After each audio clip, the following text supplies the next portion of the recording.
പക്ഷെ ഇനി എന്റെ കാലിൽ കിടക്കുന്ന ചെരുപ്പിന്റെ വില പോലും നിനക്ക് ഞാൻ തരത്തില്ല. നിനക്ക് നിന്റെ അച്ഛനും കാറും വീടും ഒക്കെ വേണോന്ന് പറഞ്ഞപ്പോ എന്റെ സന്തോഷത്തിന് വേണ്ടി എല്ലാരും കൂടി ഒരു വഴി കണ്ടെത്തി. പക്ഷെ ദൈവം എന്നെ രക്ഷിച്ചു. നിന്റെ നാവിന്ന് തന്നെ നിന്റെ മനസ്സിലുള്ളത് പുറത്തു വന്നു. ഇപ്പൊ എനിക്കൊരു കാര്യം വ്യക്തമായി.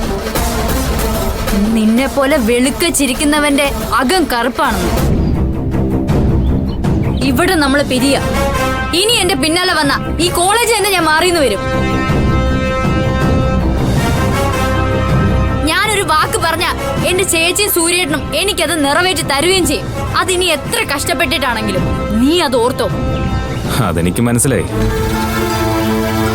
നിന്റെ ചേച്ചിയുടെ ഭർത്താവിന്റെ കെയറിങ് കണ്ടപ്പോ. മനസ്സിലായില്ല?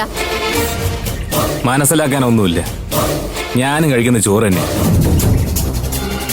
അയാൾ ഇടയ്ക്കിടയ്ക്ക് നിന്റെ വീട്ടിൽ കയറി ഇറങ്ങുന്നത് മനസ്സിലാക്കാൻ വലിയ ബുദ്ധിയൊന്നും വേണ്ട.